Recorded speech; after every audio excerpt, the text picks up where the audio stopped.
touch the sound of silence, and in the naked light I saw 10,000 people, maybe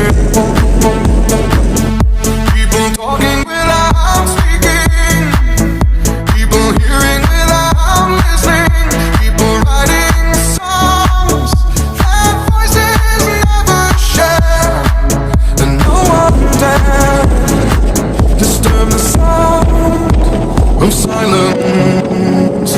Fools said, you do not know. Silence like a cancer grows. Hear my words and I might teach you. Play my arms and I might reach you. But my words, like silent raindrops fell